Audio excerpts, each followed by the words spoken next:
So the next part in enhancement of food production, we have microbes being used for generating energy.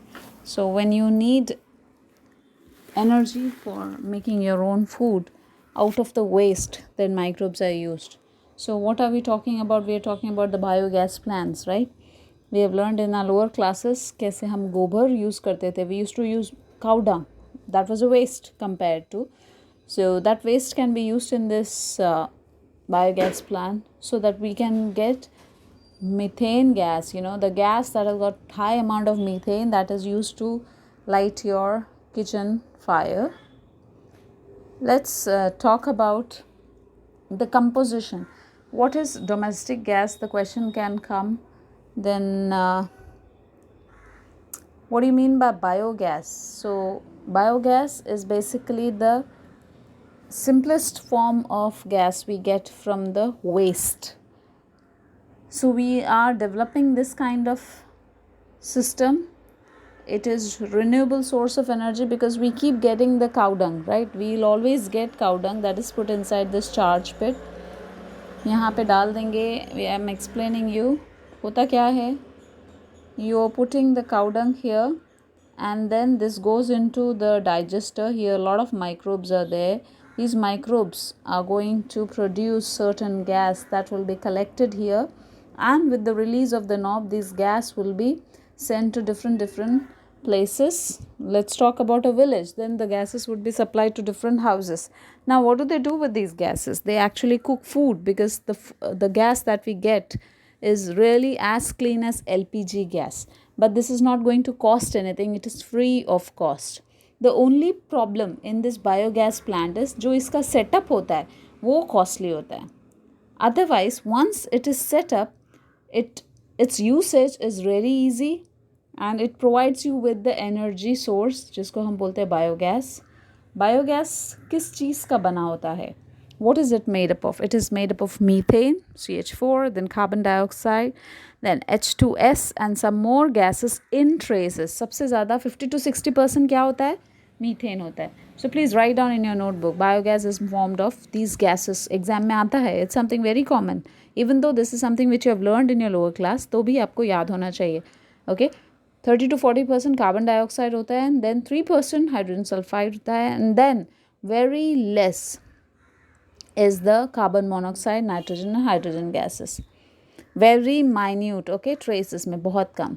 So basically biogas क्या है? It is highly inflammable, used as a source of energy for a betterment or for making. What is the benefit of having biogas plant? जितने भी waste हैं वो हम biogas बनाने में use कर सकते हैं. तो उससे क्या होगा? एनवायरनमेंट भी क्लीन रहेगा, and we get the substance, we call it as biogas, that's going to be a clean gas, providing it ourselves with resource that is non biodegradable. Biodegradable मतलब हम लोगों का हमें टेंशन होगा कि ख़त्म हो जाएगा, लेकिन बायोगैस में हमें ये टेंशन नहीं होगा कि ख़त्म नहीं होगा, because cows are going to eat. Every time they're going to eat, they're going to poop also, right? So they're going to release their dung, so that dung can be used. So not only this, अब आप बोलोगे सिर्फ cow dung ही use होता है, नहीं. Plant waste, जो हमारे plants होते हैं, जो वेस्ट होते हैं which we don't want, that can be also put in this container, and that will also get digested by the.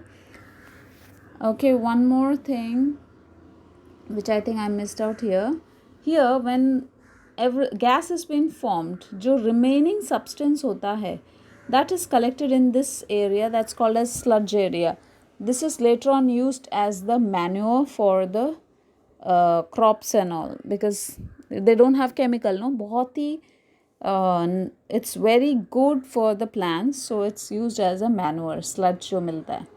Now let's understand how exactly what are the three main steps which involves in production of biogas plant. So सबसे common model जो है biogas plant का, it is at the Agriculture Research Institute में सबसे common है.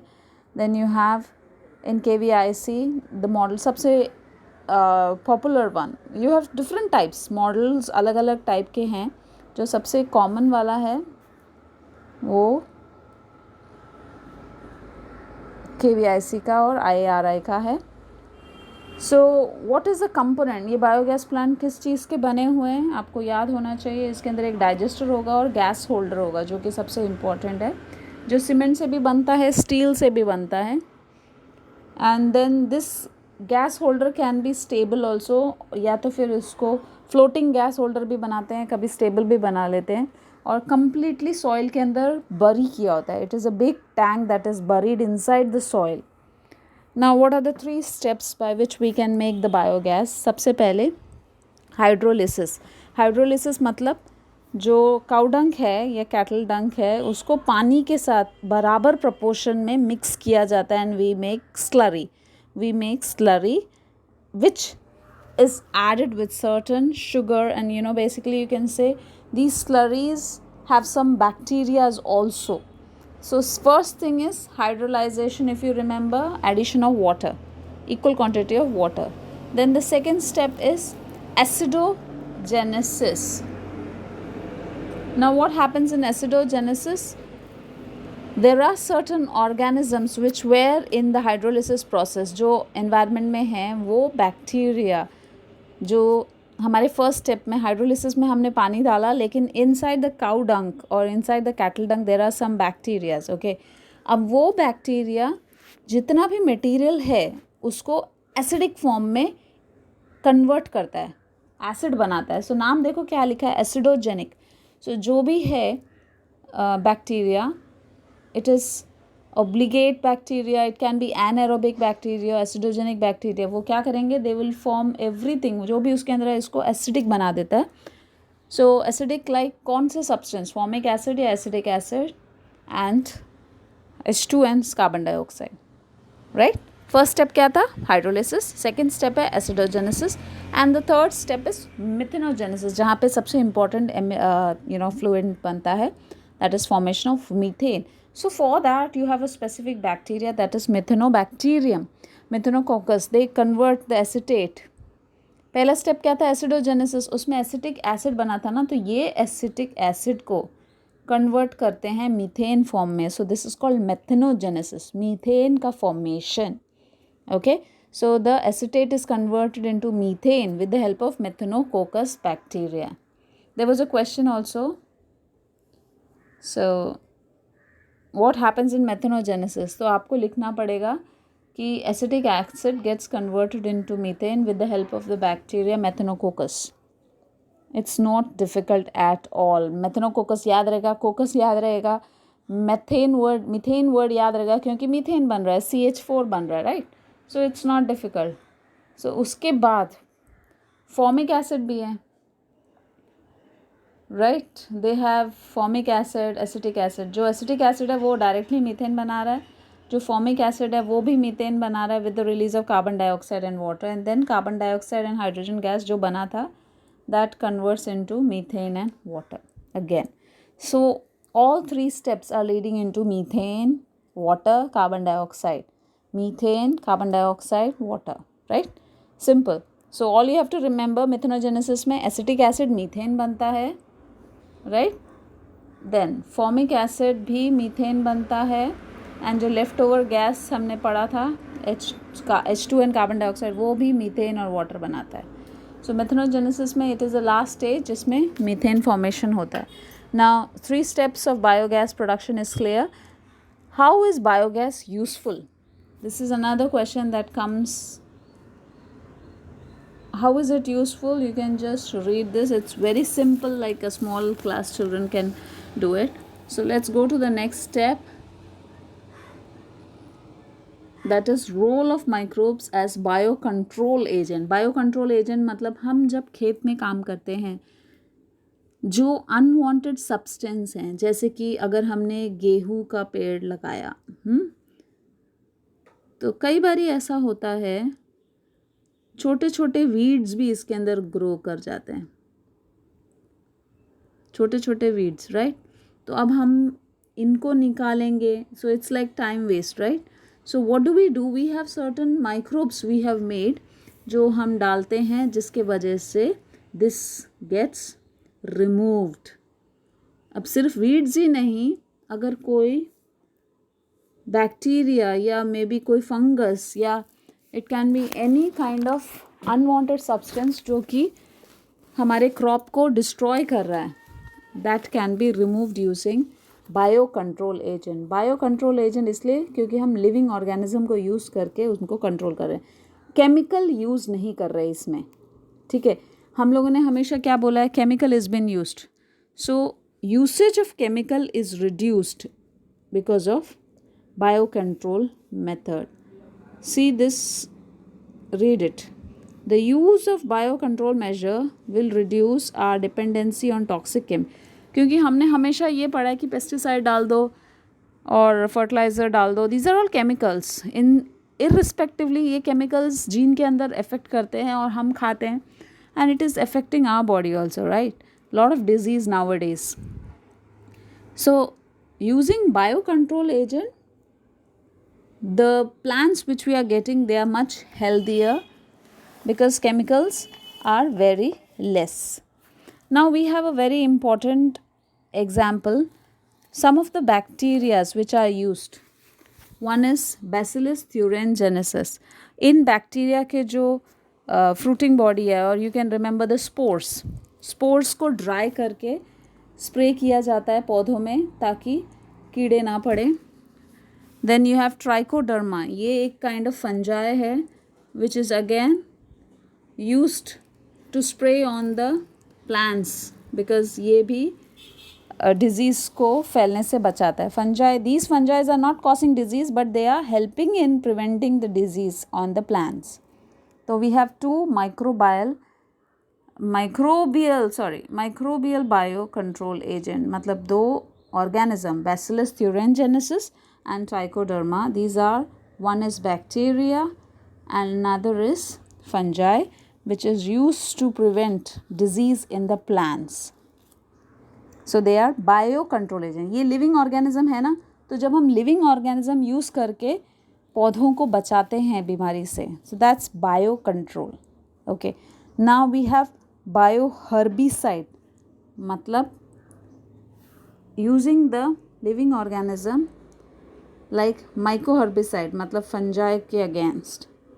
Then you have Alternaria that controls water hyacinth. अच्छा, this is something which is very interesting. We are going to discuss that also. Let's just read bioherbicide. मतलब weeds जो बढ़ते हैं उनको हटाने के लिए we have certain bacterias. Next is ये इंसेक्ट्स हैं, टायरिया मोथ एंड कैक्टोबैसिलस प्लास्टिक्स. ये क्या करते हैं, ये कैक्टाइस को ग्रो करने के लिए रोकते हैं. Let's talk about the next topic, role of microbes as bio fertiliser.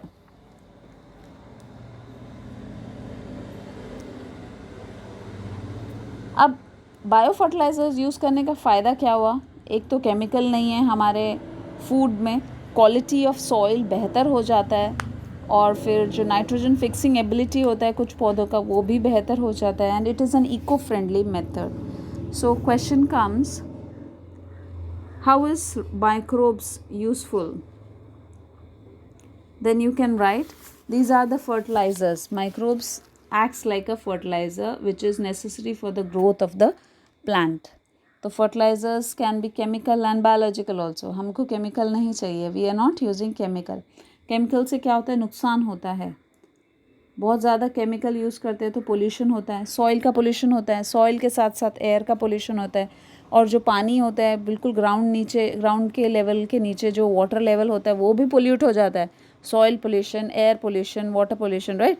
सो सब कुछ होता है अगर हम केमिकल यूज़ करेंगे. सो केमिकल यूज़ करे बिना जब हम बैक्टीरिया को यूज़ करते हैं, we use micro organisms. So we use the word bio fertilizers. So organisms that help in making your plants healthier and grow well. How are they useful? सस्ते होते हैं सबसे पहले, they are cost effective and they are eco friendly. And if a question comes, what is biofertilizer? Live bacteria और fungi जो कि plants पे लगा दिए जाते हैं. ठीक है। और सबसे अच्छा बेनिफिट क्या है, लॉन्ग टर्म सॉइल फर्टिलिटी। अच्छा, हम लोग क्या करें, सपोज़ एक नया फार्मर है, उसने एक लैंड ख़रीदा और फिर उसके अंदर वो बीज डाल के, केमिकल डाल के उसकी फसल बहुत अच्छी आई। चलो दूसरा साल भी उसने ऐसे ही किया, पौधा उगाया, तीसरा साल भी। तो आप मुझे बताओ, हर साल वो केमिकल डाल रहा है, सॉइल की फर्टिलिटी ख़राब हो रही है कि अच्छी हो रही है? ऑब्वियसली ख़राब होती जा रही है ना। So chemicals should be avoided. The less chemical you are using, the more benefit will be towards mankind. So that is why we have started using biofertilizers. Okay, now we have different types of biofertilizers. सबसे पहला है nitrogen fixing biofertiliser, जो कि पौधों के roots में, अगर ये रूट है, so we have biofertilizers, they improve the absorption of water, water intake बढ़ा देता है, मिनरल इनटेक बढ़ा देता है, and this biofertilizers make the plant healthier. So उसमें भी दो होते हैं, symbiotic and non symbiotic, free living, which we have learn, nostoc and all, azotobacter. Exam में आता है, nostoc can be used as what kind of biofertilizer? So you remember it's nitrogen fixing biofertilizer. So what is the word used for nitrogen fixing biofertilizer? Diazotrophs.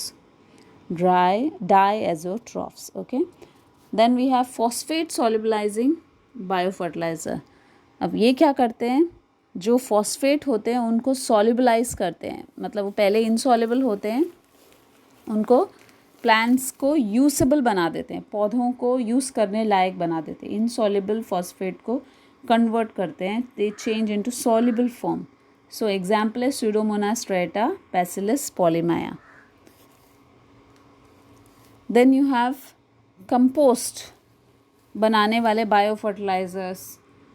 Compost का मतलब होता है dark colour का soil, जो कि हमें पौधों में डालते हैं हम। Generally we use, you know, at home we can make that by using the vegetable waste. हमारे घर में जितना भी कचरा आता है, जिसके अंदर सब्जियों के छिलके हैं, you know, this wet waste, उसको एक साथ डाल के वी यूज़ सर्टन माइक्रोब्स, और we can say active compost, उसमें थोड़ा सा डाल के we actually make them as bio fertilizer. And later on once you get them, they are ready to be potted. हम पौधों को उसमें लगा सकते हैं, उगा सकते हैं। They are like natural minerals. आपने देखा होगा केले के छिलकों को भी रखते हैं पानी के अंदर, एंड जो वाटर उसके अंदर मिलता है, और पानी के अंदर जो फॉस्फेट कंटेंट इतना बढ़िया हो जाता है, that water is filtered and put inside the plants, and that adds the growth of plant. So it's a kind of compost only, naturally made at home. So no chemical being used. Then cyanobacteria. Cyanobacteria are those bacteria that are responsible for making, we can say, first point के साथ it can be clubbed. First point क्या था? Nitrogen fixing biofertilizer, no? So they are also nitrogen fixing. They are basically symbiotic or aerobic kind of bacteria जिसको use करते हैं। तो nostoc तो यहाँ पे है ही। So you have another example, azolla. Azolla को और अच्छी तरह हम लोग नेक्स्ट एग्जाम्पल में देखेंगे। On page number 268 you have another example. I will tell you how exactly they help rice to grow well without any chemical. So we have fungal bio fertilizers. When you say fungal biofertilizer, मतलब हम लोग fungus को use कर रहे हैं. कौन से fungus? माइकोरहिज़े. अब ये करते क्या है? They just make sure the roots are able to absorb better. तो फंगस दो टाइप के होंगे, जो बाहर रहेंगे, आउटसाइड द सरफेस, रूट के बाहर बाहर. This is the root, they grow on the root, they are ectomycorrhizae. लेकिन जो रूट के अंदर ग्रो करते हैं, they are called as endomycorrhizae. Okay, so the example of endomycorrhizae is vesiculoasbusculus mycorrhizae, VAM.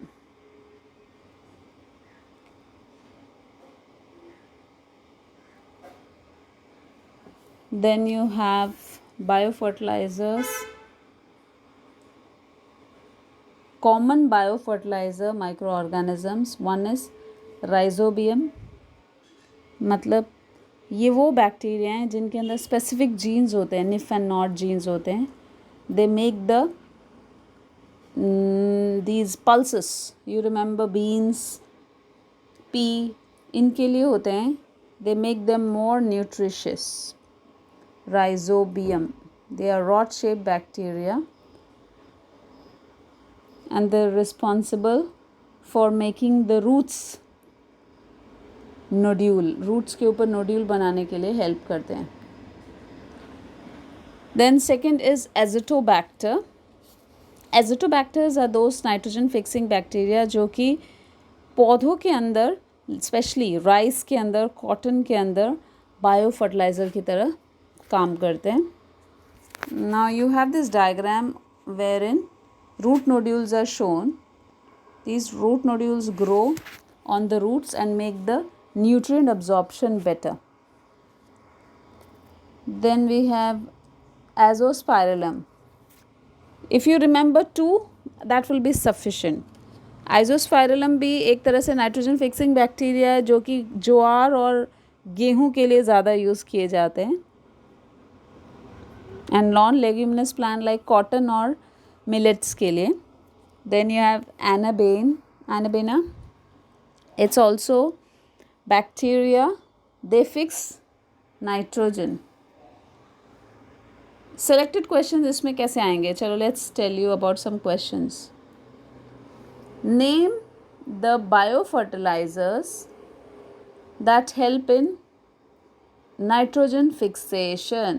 तो ये भी नाइट्रोजन फिक्सेशन कर रहा है. एजिटोबैक्टर भी नाइट्रोजन फिक्सेशन कर रहा है. एजोस्पायरलम भी नाइट्रोजन फिक्सेशन कर रहा है.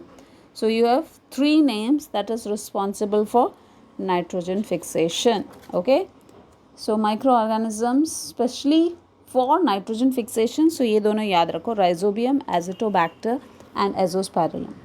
Then next question ये आ सकता है, राइस में कैसे नाइट्रोजन और we can say राइस को कैसे हेल्दी बनाते. Like how exactly rice plants are made or kept healthy without chemical. Then you remember Azotobacter.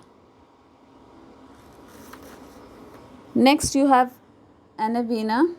What is Anabaena? These are cyanobacteria responsible for fixation of nitrogen. What is the special quality in Anabaena? They have heterocyst.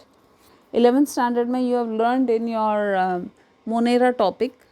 They have special cells. They are responsible for formation of or fixation of nitrogen through these cells, heterocyst. What do these heterocysts do? They are the sites where nitrogen fixation has been done. Azolla.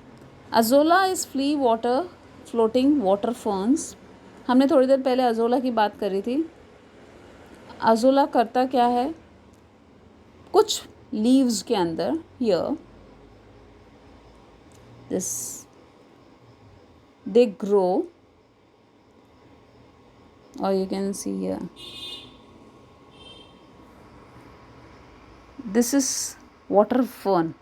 ठीक है, पानी में रहता है लेकिन इनके जो stems होते हैं उन स्टेम्स के अंदर एक स्पेसिफिक बैक्टीरिया होता है. ये दिख रहा है, ये जो कैविटी है, it's called as the cavity inside the azolla. उनके अंदर क्या होता है, बैक्टीरिया है. What is the name of the bacteria? एनावेना. This bacteria makes the environment better for the plants. तो चावल के खेत में, ये देखो यहाँ पे, चावल के खेत में अजोला को भी बीच में उगाया जाता है. क्यों? क्योंकि अजोला की कैविटी के अंदर, पत्तों की कैविटी के अंदर there are space. In that cavity you have a bacteria called anabaena. They help in nitrogen fixation. They make the rice plant more flourish और यील्ड अच्छा करता है. Without chemical rice can easily grow with the help of azolla.